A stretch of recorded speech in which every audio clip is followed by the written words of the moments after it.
We met when I was 26, and Diego immediately became everything I had ever wanted, everything I secretly dreamed of on silent evenings. Returning home from work, with fatigue clinging to my skin like autumn rain to my coat, he was intelligent, charming, with that ease of speech and movement that immediately reveals in a person a born storyteller, a man who is listened to and forgiven even when he should not, and there was something about him from an old portrait on a darkened canvas.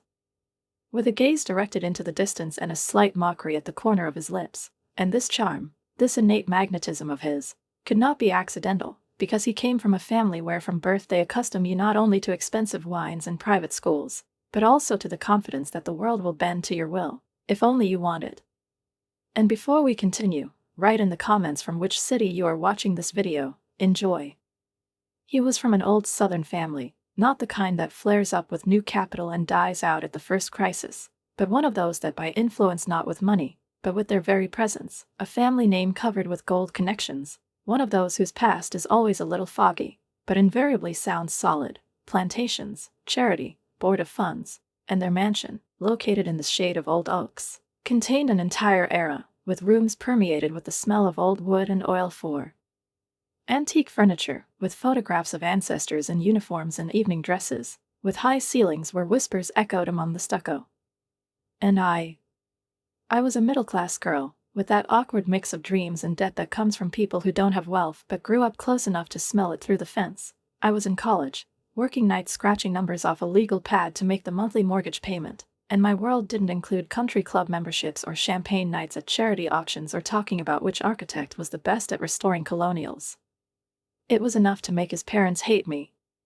Not directly, no, that would have been too vulgar, too simple. Instead, the hatred was expressed in details, in looks, in intonations, in the way his mother introduced me with feigned politeness at every reception, calling me Diego's little girlfriend, even when the diamond ring on my finger had long since confirmed the opposite, and each time this little sounded like a slap of a silk glove on the cheek, soundless, but humiliating. His father avoided talking to me altogether, as if every word addressed to me were some kind of undeserved effort, and when he did open his mouth, it was only in cases of extreme necessity, with an expression on his face with which one looks at an annoying neighbor's dog who does not leave the porch despite all attempts to hint that it is time, and in this silence there was much more disdain than in any rude phrase. Even on the eve of our wedding, when everything was already decided, the guests invited, the rings chosen, his mother could not resist trying to shake her son's confidence. She took Diego aside, pressed his palm to hers, and said, as if casually, as if lovingly, "You can still change your mind before it's too late." And I remember how he looked at her then, with a little irritation, and yet said nothing, only squeezed my hand tighter when we got home. He married me in spite of everything, and for a while it seemed to me that this was enough. His determination, his support, his willingness to be on my side, even when that side went against the wishes of the family, and at first he really was a bulwark, my defense against the poison that slowly dripped from every dinner, from every visit, from every seemingly casual remark. He scolded my mother when she allowed herself to talk about my clothes with a slight mockery veiled as concern. He restrainedly but firmly refused my father when he offered to sign a prenuptial agreement, just in case, and at family dinners he held my hand under the table, squeezing it tightly, as if trying to convey confidence through this gesture. "I am with you, I am for you." But they did not give up. Their attacks became more subtle, more sophisticated. And every time we quarreled, even if it was a trifle, a forgotten cup, being late for a meeting, uncollected garbage, all this in their eyes became proof that I was not who he needed, that there was something inherently faulty, unworthy in me, and behind closed doors, in conversations with my son, they turned everyday trifles into accusations. "She is too sensitive.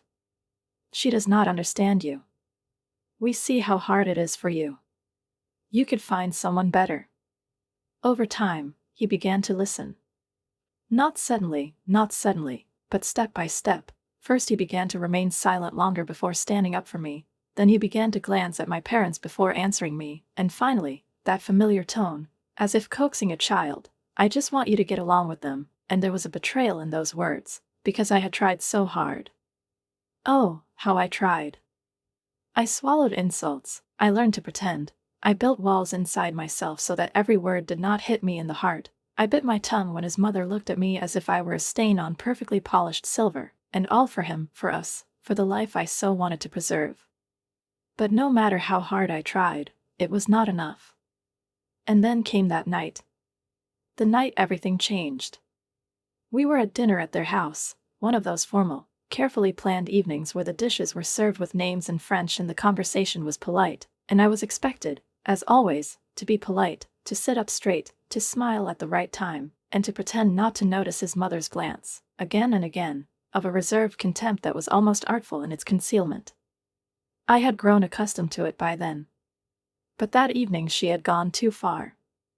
She, his mother, that woman with her hair always perfectly coiffed, with the air about her that parted of its own accord, had commented loudly, across the table, in that falsely affectionate tone of hers, on how wrinkled Diego's shirt was, and, leaning towards me so that everyone could hear, had added, "To be honest, my dear, a wife should be proud of her husband's appearance." I smiled, of course, feigning casual amusement, as if her words were a bad joke that didn't deserve a reaction, although something burning, dark, and, alas, painfully familiar flared up inside me at that very moment. It was the same feeling that came every time she tried to humiliate me under the guise of politeness, every time her words were wrapped in the silk of goodwill, but cut as if there was a shard of glass hidden in them. I waited for Diego to take my hand, as before, or at least to break it, as he did when he first began to notice how unhappy I was among his family, but that evening he didn't say a word. He simply continued to look at his wine, as if his mother had not only not gone too far, but had not said anything out of the ordinary at all. And that was my first warning, my first real signal, which I ignored at the time, writing it off as fatigue, a bad mood, anything but the fact that something was really starting to change inside him. Later, already in the car, in the darkness, where the only light was the dim reflection of the headlights of oncoming cars, he was sullen, distant, and I felt the tension, as if a thin but sharp wire had been pulled between us. He was irritated, but, as I understood almost immediately, not because of his mother's comment. No, it was just an excuse, an unfortunate pretext, and somehow it turned out that this stupid attack about a wrinkled shirt suddenly grew into an argument about everything under the sun, about the fact that I don't try to communicate with his family, about the fact that I am always looking for reasons for conflict, about the fact that I overreact and complicate everything more than it needs to be. I sat there, staring out the window at the darkness, trying to figure out when the man I'd married, the one who used to squeeze my hand at dinners, the one who'd once told me I was the best thing that had ever happened to him, had turned into the one who now said everything was my fault. And then he said it. Those words. Simple as a gunshot, but no less deadly for that. "Maybe my parents were right about you." I don't really remember what happened next. I didn't scream, I didn't cry. I just blacked out, like someone had hit an off button in my head, and all the pain, all the rage, all the bitterness seemed to freeze somewhere deep inside, unable to find a way out. The next morning, while the house was still asleep and the shadows on the walls were long, I packed a bag, nothing special, just the bare necessities, and left, without leaving a note, without saying a word, because I needed space, I needed to think, I needed to remember who I was, outside of all this farce, outside of this game I was trying so desperately to win. I didn't answer his calls. I ignored his messages, even when they seemed almost desperate. For 2 days I stayed with a friend, in her tiny but cozy apartment, surrounded by the smell of coffee and the sound of an old record player, and I kept trying to figure out whether it was worth fighting on, whether it was worth saving the marriage if I was the only one ready for this fight. When I finally returned home, to our house, which no longer felt like my own, his parents were there. They were sitting on the couch, with cups of tea, confident, like people who always get what they want. I should have turned around immediately as soon as I saw the smug lines on his mother's face and the arrogant crease in his father's eyebrows, but I stayed. Diego looked exhausted, as if he hadn't slept all this time, but the first words that flew out of his mouth were neither "sorry" nor "I missed you," and certainly not "I love you." He said, "You really hurt me by leaving like that. Maybe they're right. Maybe we rushed into this." And at that moment, I felt the last thin thread inside me snap, the one that still held me close. I took off the ring, the same one he gave me on the shore of the bay, when the wind ruffled my hair, and he promised that he would always fight for us. I put it on the table between us and said calmly, almost tenderly, "If you need their approval, then you don't deserve me." There was silence, ringing and heavy. His mother's jaw dropped, his father looked uncertain for the first time, and Diego looked at the ring as if he was seeing it for the first time. I stood up, took my bag and left. I expected him to run after me, to write, to call, to show up on the threshold of my friend's apartment with flowers, with eyes full of guilt and love, begging for another chance. But he didn't. There was silence. Complete. Horrifying. No calls, no messages. Nothing. It hurt, but it was also the clearest of confessions. He wasn't fighting for me. He was letting me go. Then the divorce papers arrived. But not from him. No, that would require him to make a decision, not let others decide for him.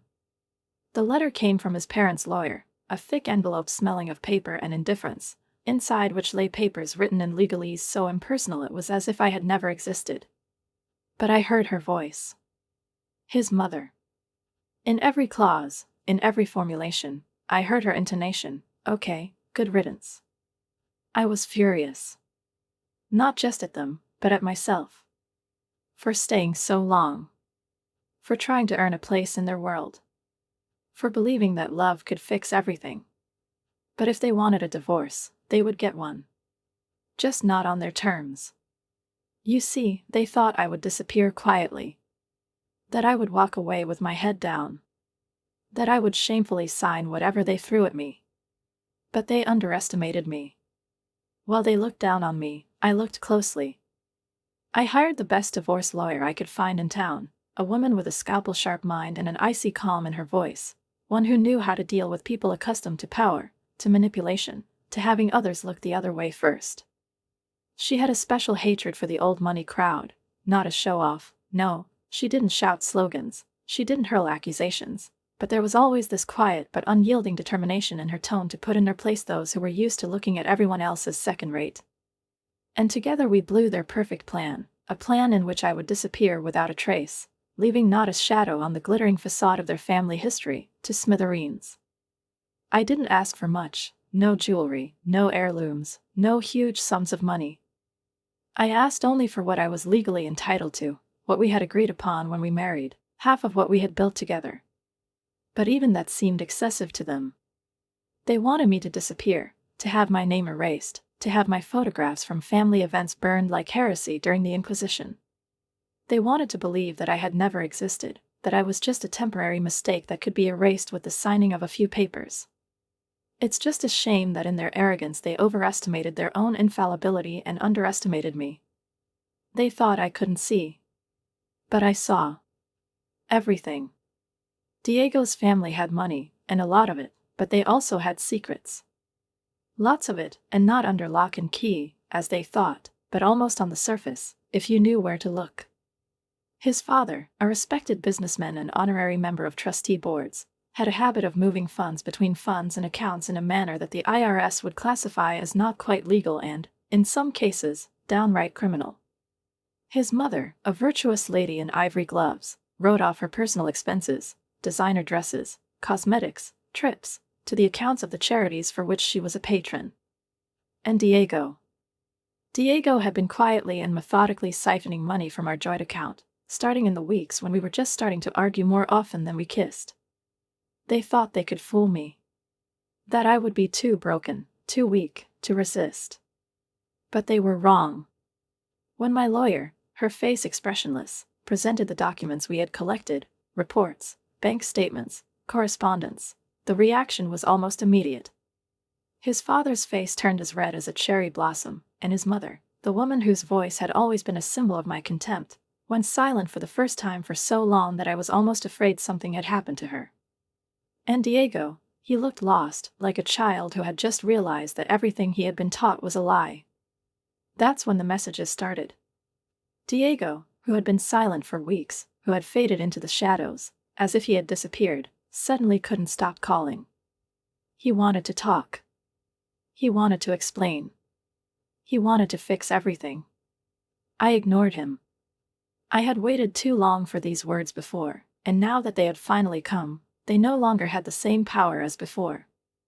But one night, around midnight, when I was almost asleep, there was a knock on the door. I opened the door, and there he was. His hair was disheveled, his eyes dark with fatigue, his lips pressed together, as if he no longer knew why he had come, but couldn't help but come. "Please," he said, and his voice was hoarse, almost pleading. "We need to talk." I crossed my arms over my chest. "We? You mean you and me? Or you and your parents?" His jaw twitched, and for a moment I saw the old Diego in his eyes, the one I'd once fallen in love with, the one who'd once said he'd be my shield. "I made a mistake," he said finally. "I let them get into my head. But what we had, it was real. I still love you." I stared at him, unblinking. Once upon a time, those words would have broken me, would have made me cry, would have made me believe in another chance. But now they seemed empty, a sound without meaning, because love without respect is ashes. And he had allowed his parents to kindle a flame that had burned my respect for him to ashes. "Why are you really here, Diego?" I asked, keeping my voice low. And at that moment, panic and guilt flashed in his eyes, not fleeting, not feigned, but real. I realized it wasn't just about love. I had let him in not because I wanted to, but because I needed to see him writhe, break under the weight of the consequences. He came in, walked around the room, ran his hand through his hair, as if trying to tidy up not his hair but his thoughts, and began to pace back and forth, like a man balancing on the edge of an abyss. He looked as if he hadn't slept in days, his eyes sunken, his hands shaking. "Good. Start talking," I said. He hesitated, of course. For the first time in his life, he didn't have his parents around to tell him what to say. "I screwed up," he began. "I let them turn me against you. I let them control me. But you have to understand, they've been doing this my whole life. I never doubted them. I didn't know how to do it." I chuckled. "Oh, poor thing," I said. "Rich boy with mommy issues finally realizes his parents are toxic manipulators. Too bad you realized that after you ruined our marriage." His jaw clenched, and I saw him struggling with himself, wanting to argue, to defend himself, to justify himself, but he couldn't. Instead, he just sank down on the couch, covered his face with his hands, and whispered, "They're in trouble." I leaned against the counter, looking at him with cold curiosity. "Oh, you mean your father is a fraud and your mother used charity funds to buy designer bags?" I asked calmly. His head snapped up. "You knew," he whispered. I shrugged. "I was just paying attention, Diego. Unlike you." He laughed bitterly. "Of course you did. It turned out that my seemingly insignificant legal battle, all this red tape with documents, requested reports, and the cold, methodical work of my lawyer, frightened his parents much more than I could have imagined. In their world, where everything was based on the illusion of perfection and a thick layer of carefully applied gloss, any violation of the silence was perceived as a collapse. And as soon as I started asking questions, those who had previously brushed me off began to look more closely at their finances, at the movement of funds, at the signed papers, at those who hid behind their last name and reputation. And once they started looking, everything started to fall apart at an alarming rate. His father's business, seemingly sound for years, was suddenly filled with shady schemes, shady investors, and offshore trails, and when the divorce brought their inner workings to light, the investors began to slowly but inexorably turn away, pulling back their investments, renegotiating contracts, funneling money away as if away from a sinking ship. His mother's charity work, which she had flaunted as a badge of virtue, was suddenly under investigation. Someone tired of turning a blind eye to her lavish spending, covered up with the vague formulation representative expenses. And Diego was drawn into this not just as an observer, but as a participant. His name was mentioned in the lawsuit, because part of the stolen funds, as it turned out, ended up in our joint account, and even though he claimed not to know anything, no one wanted to believe him ignorant. That was why he was here. Not because he missed me, not because he wanted what he'd lost back, not because he remembered how we'd once held hands in the quiet hours of the morning. He was desperate. "They're trying to pin some of this blame on me," he said, and there was pain in his voice, mixed with the indignation with which a child speaks of the injustice of his parents, as if he's just now realizing that love doesn't necessarily mean protection. "My father, my mother, they think that if they make me the scapegoat, they'll get away with it.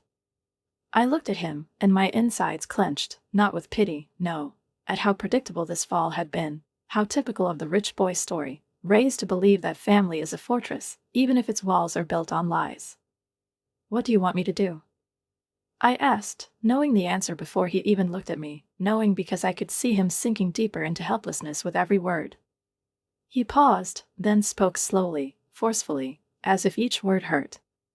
"You're the only one who can clear my name," he said. "You know I never touched that money. But if you don't confirm it, if you don't support me, I'm screwed. I could go to jail." I felt my body tense, a hollow echo in my chest, not fear, not anger, but something cold and determined. I was shocked. Not by what he was asking. By the fact that he dared to ask. I knew his parents were selfish, that he was a tool to them, an extension of the family name, but to see them openly throw their son under the bus to stay afloat was a revelation, next-level evil. And Diego, with all his privilege, with that primal certainty that he was always on the right side of history, finally saw what I'd known all along. "They don't care about you," I said quietly, almost a whisper, but every word was on target. "They never really loved you." He swallowed hard, like the words were stuck in his throat. He knew it was true. But that didn't mean I was going to save him. "You let them ruin our marriage," I continued. "You let them break me, destroy my confidence, make me feel like I was worthless. And now you want me to save you?" He opened his mouth as if to say something, but I raised my hand, cutting him off before he could find the words. "No, Diego. You made your choice. Now you have to live with it." He looked at me, and in his eyes I saw pure despair, that last, pent-up hope that was now crumbling before his eyes. "That's it," he whispered. "You're just going to let them destroy me?"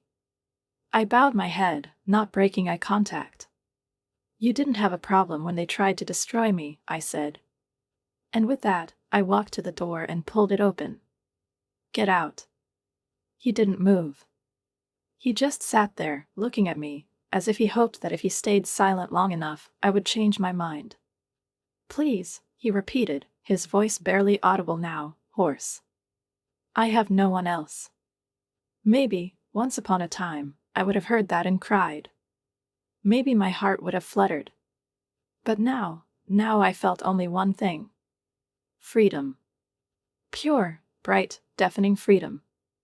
"It's not my problem," I said. His face twisted, anger briefly breaking through the pity. "So what, now you just want revenge?" He spat. "That's it? You want me to suffer?" I laughed bitterly. "Oh, Diego, if I wanted revenge, I wouldn't just stand here. I would burn every bridge, I would sing as they fell. But I didn't take revenge. I just stopped letting you rule my life. Your family underestimated me. And now everything is falling apart. And you? You're just helping them do it." His eyes darkened, and I saw his despair give way to anger, the kind he always carried inside, but hid behind a charming smile. "You always thought you were better than us," he muttered, almost through his teeth. "Always trying to prove something." I felt something heavy turn over inside me, and despite all the pain, the understanding flared up inside me again. Even now, when he was pressed against the wall, he was still trying to make me feel guilty. I came closer, leaned towards him and said quietly, but so that every word would be etched into his consciousness, "No, Diego. I never thought I was better than you. I simply refused to be inferior." He clenched his jaw, and I could see the internal struggle going on in his head, between blaming me and finally accepting that everything that had happened was his own doing. And I knew what choice he would make. He always did. He shook his head, laughed bitterly, looked away, and said with a strained smile, "You're incredible." I raised an eyebrow. "And yet you're the one begging me for help." He fell silent. His pride, that eternal armor, would not let him say it again, would not let him sink any lower than he already was, standing on the threshold, empty-handed, his soul naked, hoping that at least something from the past could still be restored. Good. I opened the door wider, making a gesture of final clarity. "Goodbye, Diego," I said evenly, without malice, without triumph, just like a period in a sentence that had long since lost its meaning. For a second I thought he would try to argue again, would break out with a final, desperate wait, but he only exhaled sharply, shifted his shoulders, as if shaking off something heavy, and, without looking me in the eye, walked past, pushing me away with his shoulder, not roughly, but with that painful despair in which humiliation and bitterness were mixed. I did not watch him go. I closed the door, turned the lock, pressed my forehead to the cold wood and exhaled deeply. For the first time in many years, I felt light, not joy, not relief, but that rare, crystal clear lightness that comes when you finally let go of everything you have been dragging behind you for too long. I thought this was the end. But it turned out to be only the beginning. 2 days later, my lawyer called me, his voice, usually measured and almost lazy, sharp and restrained, like a tightrope. "Turn on the news," he said without explaining, and I, already understanding from his intonation that something important had happened, did not argue. I turned on the TV, and there they were, the images that perhaps, deep down, I had expected to see, but still was not prepared for them. Diego's parents, handcuffed, amid the flashes of cameras and the shouts of reporters, step by step leaving the mansion that had become a symbol of their impeccable facade. His father, cold, stony, with a face in which not a single muscle twitched, as if all this were beneath his dignity. But his mother, her face was distorted by hysteria, her eyes darted, her lips trembled, and her entire refined mask crumbled right on the screen. The headline at the bottom of the screen said it all: "Prominent Charleston family arrested for fraud, embezzlement."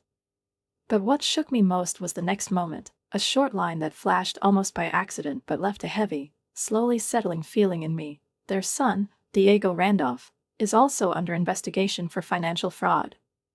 I turned off the sound because I couldn't listen anymore, couldn't stand the voice of the announcer rattling off the letters of my past like a headline on the evening news. I knew Diego wasn't entirely innocent. I could see the movements in the account, sense the lie in his explanations, understand that his silence was a choice. But I always assumed his parents would find a way to get him out, to cover for him the way they covered for each other, even if it cost other people their freedom or their reputations. I was wrong. That evening, there was another knock on the door. I didn't look through the peephole. I already knew who it was. Slowly, holding myself back, I opened it. Diego was standing in the doorway, as if everything that had happened in the last few days had physically drained him. His face was pale, there were shadows under his eyes, his hands were shaking, and his voice, when he spoke, was hollow, like a man whose feet had been knocked off his feet. "They threw me under the bus," he said, looking past me into the empty apartment. "My own parents. Their lawyer just called me. I'm being charged, too."